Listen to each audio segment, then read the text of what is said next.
नमस्कार, स्वागत है आपका लीगल हेल्पलाइन में और मैं हूं आपके साथ अनंत। इस देश का लोकतंत्र इस देश की खूबसूरती का एक अभिन्न अंग है, जहां जनता का जनता के लिए जनता द्वारा शासन के एक सूत्र पर चलते हुए हर एक नागरिक को समानता के साथ स्वेच्छा से जीने का अधिकार दिया जाता है। लोकतंत्र की आत्मा संविधान को कहा जाना गलत नहीं होगा। इसी संविधान का प्रियम्बल यानी संविधान की प्रस्तावना भी समाज के हर व्यक्ति के लिए समता और न्याय की बात करती है।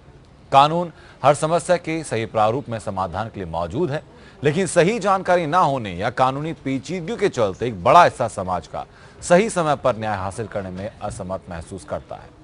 और इसी अंतर को खत्म करने के लिए इंडिया लीगल रिसर्च फाउंडेशन की इनिशिएटिव लीगल हेल्पलाइन में हम यहाँ मौजूद हैं, आपकी हर कानूनी समस्या में आपकी सहायता के लिए। और आज जिस विषय पर आपके सामने हम आए हैं वो है जमानत संबंधी कानूनी प्रावधान। जमानत के संबंधी क्या क्या कानूनी प्रावधान, इस बारे में पूरा प्रकाश हर कानूनी प्रावधान पर आपके सामने हम डालेंगे। इसके साथ ही अगर कोई और भी कानूनी समस्या आपके सामने हो, आपके जहन में हो, तो हमारे इस खास कार्यक्रम में हमको जुड़कर आप सीधे हमसे बेहतर और निःशुल्क सहायता प्राप्त कर सकते हैं।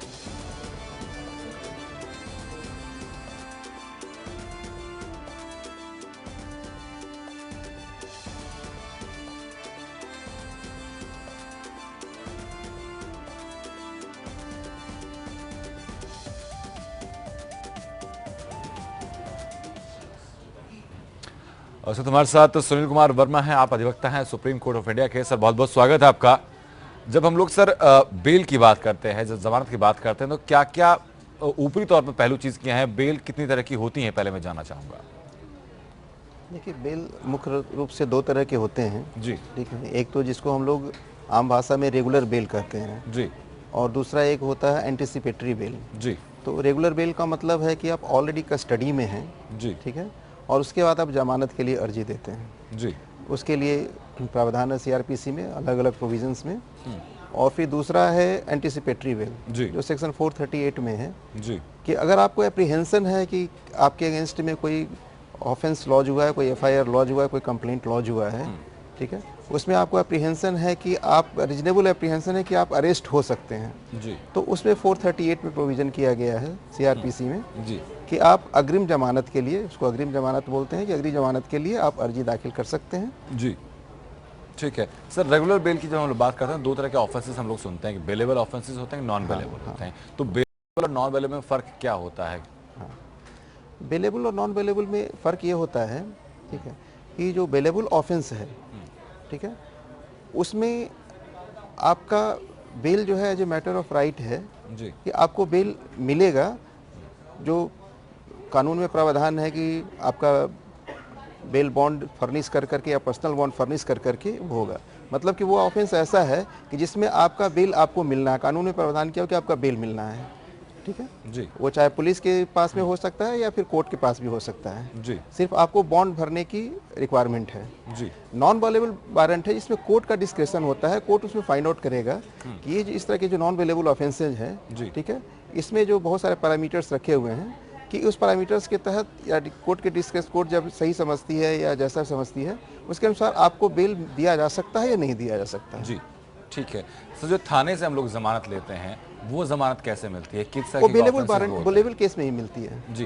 बेलेबल केस में मिलती है। जो बेलेबल ऑफेंस है तो पुलिस अपने पास से ही आपको वहाँ पे आपको छोड़ सकती है। जी। बेल पे लेकिन सर थाने से जमानत के लिए क्या क्या प्रोसीजर पूरा क्या होता है और कैसे जमानत ली जाती है? नहीं, उसमें आपको एक जो सिक्योरिटी वगैरह देना है, कोई वो देना होता है वहाँ पे, ठीक है, और आपको जमानत वहाँ से मिल जाती है। जी। तो सर वहाँ पे जो बॉन्ड भरना होता है उसमें जो राशि होती है वो कैसे तय की जाती है? वो राशि उसका कुछ फिक्स नहीं है। जी। वो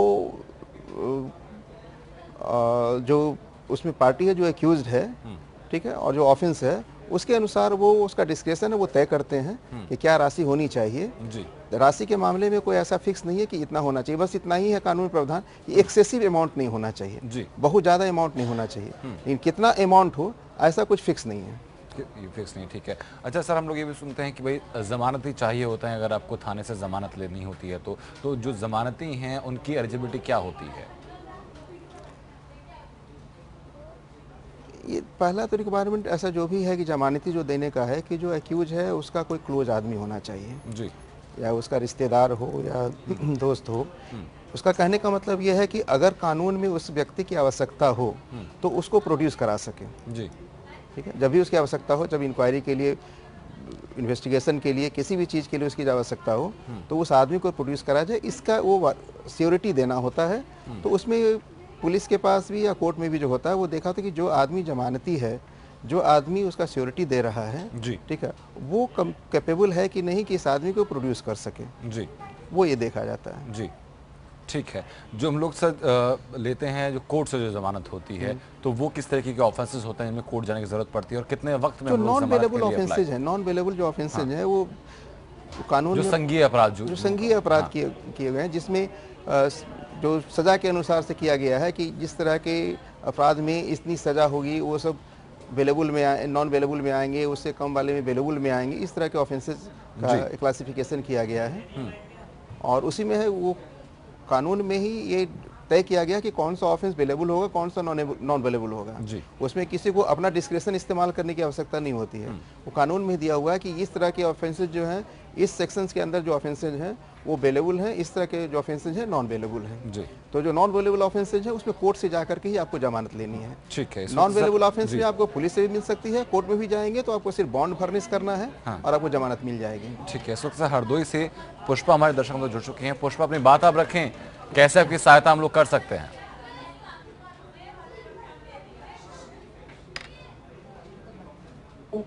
पुष्पा, अब तक आवाज पहुंच रही है हमारी? हेलो जी, अपनी बात आप रखिए। सर, अरे सर 4 महीने बाद फोन लगा हमारा है, बहुत परेशान थे। जी बताइए। सर, हमारी सिस्टर को ससुराल वालों ने घर से मारा पीटा और निकाल दिया, सारा दहेज लेके चले गए। जी, तो अभी आपकी बहन कहाँ है? बहन मायके में है पड़ी। जी, और शादी को कितना वक्त हुआ था? शादी को 4 साल हुए। जी, ठीक है। तो इस बारे में कोई रिपोर्ट, कोई शिकायत दर्ज कराई आपने कहीं पर? जी सर, रिपोर्ट करवाई थी 8-10 महीने बाद, चार्जशीट रख के मुकदमा उन लोगों ने वहाँ से हाई कोर्ट से स्टे ले लिया था। जी, अब स्टे हम लोगों का बेकअप हुआ है तो यहाँ अब चल रहा है, इसमें क्या होगा, वारंट कटेंगे कि ऐसे ही।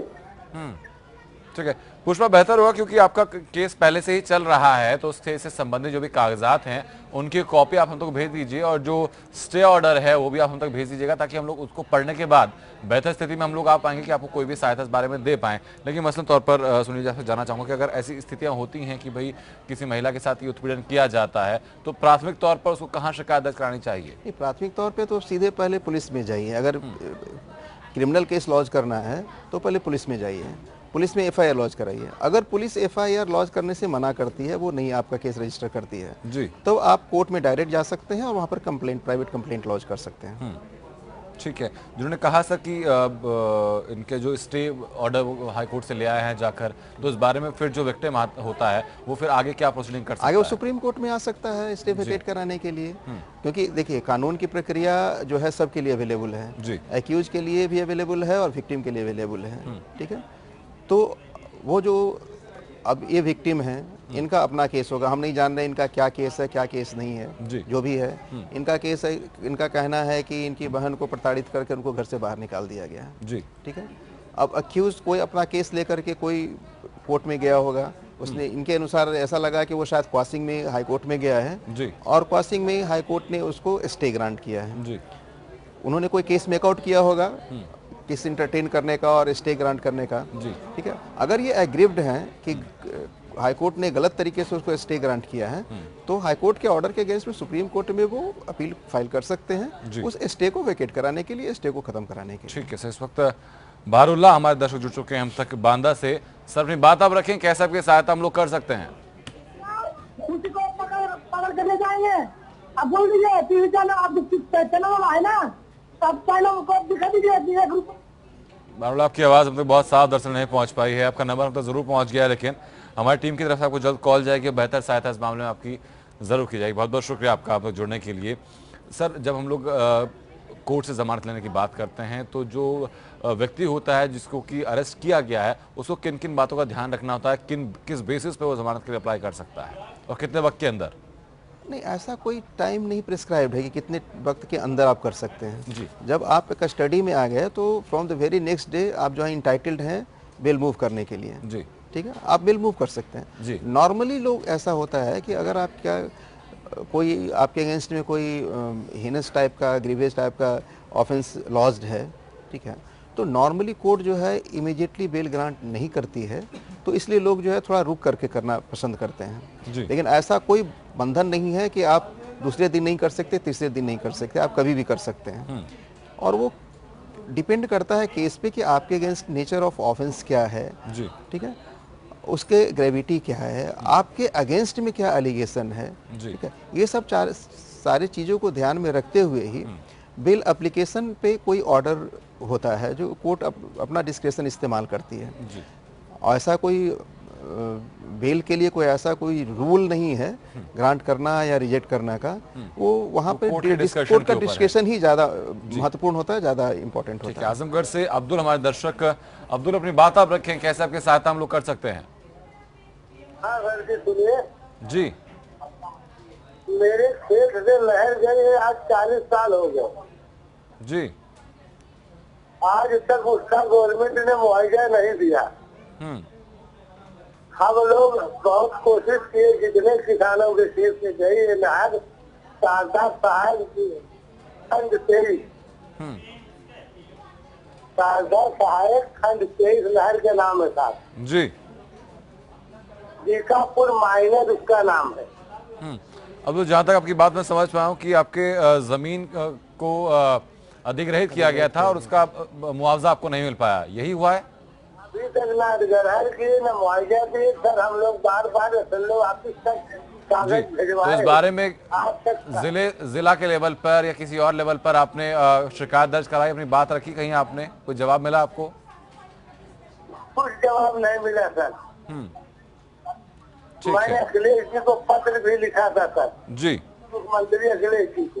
ठीक है, शासन प्रशासन से कोई सहायता आपको, कोई जवाब आपको नहीं मिला, सर क्या कर सकते हैं आगे? नहीं, फिर कोर्ट का सहारा ले सकते हैं, कोर्ट में केस फाइल कर सकते हैं। अगर वो जो सरकारी मशीनरी है वहाँ से उनको रिलीफ नहीं मिल रहा है जी, तो फिर कोर्ट का ही दरवाज़ा बचता है, कोर्ट का दरवाज़ा ये खटखटा सकते हैं। तो सर कोर्ट में किन धाराओं में और कैसे ये मुकदमा दर्ज कराएं? नहीं, देखिए इसमें पहला तो है कि एक ये रिट भी फाइल कर सकते हैं डायरेक्शन के लिए कि भाई हमारा ऐसा ऐसा है, ठीक है, कि हमारा ज़मीन ऐसे ऐसे अधिग्रहित हो गई है, इस समय अधिग्रहित हुई थी और हमको अभी तक कोई कंपनसेशन नहीं मिला है।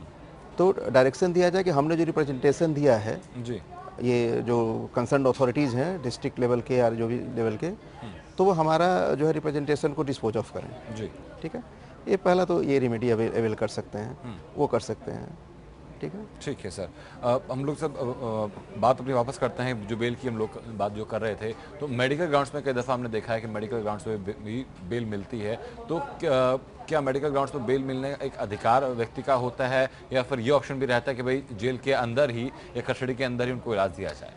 नहीं, देखिए मेडिकल ग्राउंड बहुत पहले जो होता था जी, मेडिकल ग्राउंड का कंसिडरेशन होता था, लेकिन आजकल ऐसा हो गया है खास करके हाई प्रोफाइल केसेस में कि जैसे ही किसी हाई प्रोफाइल व्यक्ति के अगेंस्ट में कोई क्रिमिनल प्रोसीडिंग्स लॉन्च होती है जी, ठीक है, तो उनका हेल्थ प्रॉब्लम शुरू हो जाता है, या तो कस्टडी से पहले या कस्टडी के बाद जी, ठीक है, जेल के अंदर या क्या। तो ये सब कुछ देखते हुए कानून भी बदला है, कोर्ट का रवैया भी बदला है जी, ठीक है। तो मेडिकल ग्राउंड में पहले तो है कि पहले ये देखा जाता है, मेडिकल पेपर सारे देखे जाते हैं, कोर्ट सारा उसका ये करवाता है, रिपोर्ट लेता है। दूसरी बात कि वो सचमुच में है या नहीं। दूसरा, अगर सचमुच में है तो जेल के प्रेमाइस के अंदर में उस तरह के पेशेंट के लिए, उस तरह के बीमारी के लिए समुचित व्यवस्था है या नहीं है। अगर समुचित व्यवस्था है जहाँ जेल के अंदर उसका इलाज किया जा सकता है तो फिर उसको बेल की आवश्यकता नहीं होती है और कोर्ट नॉर्मली बेल ग्रांट नहीं करता है। एक्सेप्शनल केसेज में कि जहाँ ऐसा कोई जेन्युइनली ऐसा सीरियस एलिमेंट है, ऐसा कुछ प्रॉब्लम, हेल्थ प्रॉब्लम है जिसके इलाज के लिए उसको जेल से बाहर ले जाने की ज़रूरत है, बाहर ट्रीटमेंट कराने की ज़रूरत है, तभी ही कोर्ट जो है उसको मेडिकल ग्राउंड पे बेल ग्रांट करती है। नॉर्मली आजकल मेडिकल ग्राउंड पे बेल ग्रांट करना थोड़ा सही समझा नहीं जाता, माने सही समझा नहीं जाता और नहीं ग्रांट किया जाता है, नॉर्मली नहीं ग्रांट किया जाता है। किसी केस में ऐसा कुछ आता है कि भाई अपने इल मेडिकल कंडीशन को दिखाने के लिए कोई फॉल्स एविडेंस पेश किए गए हैं, उसके बिहाफ पर जमानत ले ली गई और बाद में ये चीज संज्ञान में आ जाती है, तो क्या फिर वो व्यक्ति सजा का हकदार भी होता है इस मामले में? बिल्कुल, अभी आपने देखा होगा आशाराम बापू वाले केस में जी, वो फेक सर्टिफिकेट वगैरह अरेंज किए गए थे, सब कुछ, तो कोर्ट ने पूरा डायरेक्शन दिया, सबके अगेंस्ट में इंक्वायरी करने का डायरेक्शन दिया है। तो बिल्कुल, अगर क्योंकि आप जो भी डॉक्यूमेंट कोर्ट में फर्निश कर रहे हैं, जो फाइल कर रहे हैं, आप उसको एफिडेविट पर कर रहे हैं। एफिडेविट मतलब ओथ पे कर रहे हैं। जब आप ओथ पे कोई चीज़ गलत स्टेटमेंट दे रहे हैं और या फिर ओथ पे कोई गलत डॉक्यूमेंट आप दे रहे हैं, ठीक है, कोई गलत एविडेंस दे रहे हैं, सब कुछ दे रहे हैं, तो उसके लिए कानून में प्रावधान है सजा के लिए और वो मिलता है। जी, ठीक है सर। जो हम लोग बात करते हैं कभी कभी रिफॉर्म्स की या फिर जो मिसयूज़ किया जाता है कानून की कुछ चीज़ों का, तो हम लोग देखते हैं कि भाई पुलिस ने अगर किसी को गिरफ्तार अगर किया है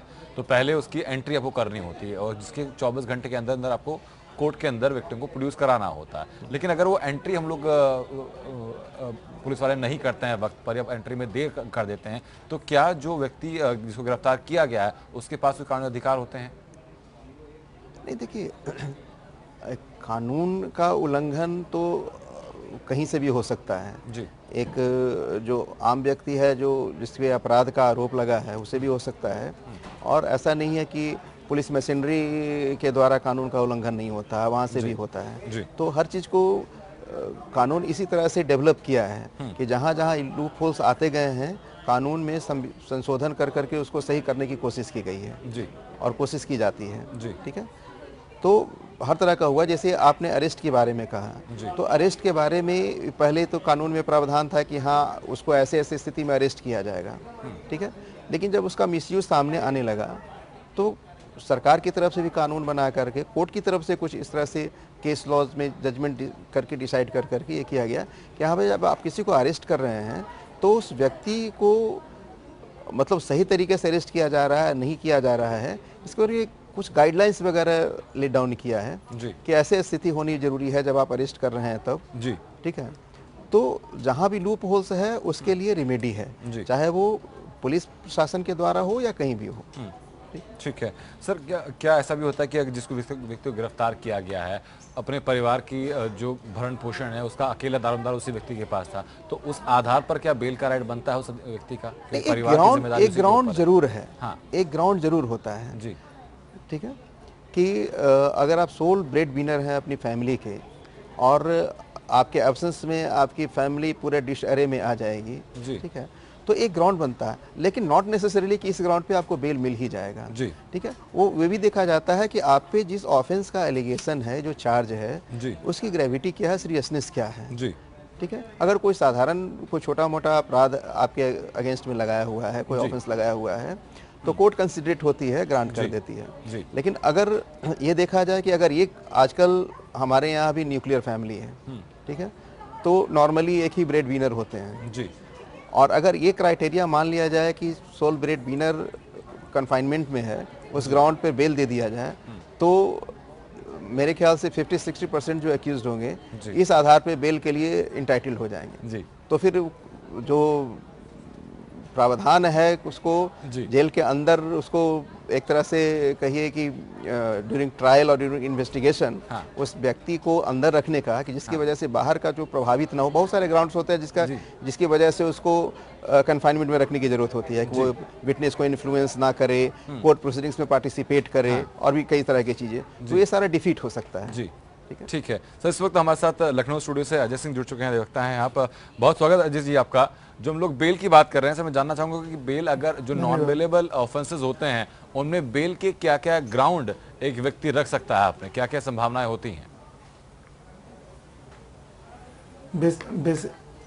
हेलो जी, बेसिकली जो नॉन बेलेबल केसेज हैं जी, उसमें कोर्ट के सामने ये पक्ष रखा था कि प्राइमा फेसी मुलजिम को साबित करना होता है कि हमारा इन्वॉल्वमेंट इसमें केस में लगभग नहीं के बराबर है, या अगर ट्रायल चलेगा तो हम जो है उसमें हमारा एक्विटल हो जाएगा, केस हमारा छूट जाएगा जी। और चूंकि कुछ जो पिटी नेचर के केसेज होते हैं उसमें ये देखा जाता है कि पीटी नेचर में कि कोर्ट उसको एग्जामिन करती है कि क्या इनके खिलाफ जो एविडेंसेज हैं सफिशिएंट हैं कि नहीं, वो प्राइमा फेसी देखने के बाद ही बेल कोर्ट ग्रांट करती है। जी ठीक है सर, लेकिन क्या ऐसा भी होता है सर कि किन्हीं केसेस में जो बेल जो रिजेक्ट हो जाती है तो क्या उसका कोई पर्टिकुलर कारण होता है या सिर्फ कोर्ट का डिस्कशन होता है उसी आधार पर रिजेक्ट की जा सकती है? नहीं, बेल रिजेक्शन का जो रीजंस होते हैं,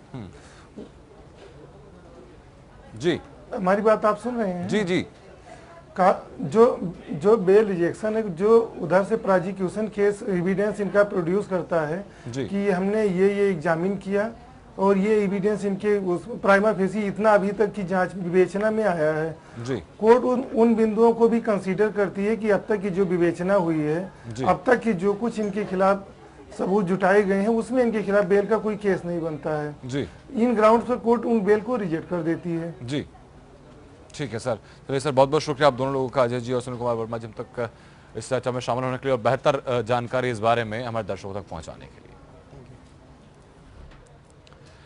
इंडियन लीगल सर्च फाउंडेशन की इनिशिएटिव लीगल हेल्पलाइन का एकमात्र उद्देश्य यही है कि समाज के हर व्यक्ति के पास सही रूप से, समान रूप से, सही वक्त पर न्याय पहुंचे। इस मामले में अगर कोई भी दिक्कत आपके सामने आती है तो हम आपके साथ यहाँ मौजूद हैं, आपकी हर कानूनी समस्या में आपके लिए बेहतर और निःशुल्क कानूनी सहायता के लिए।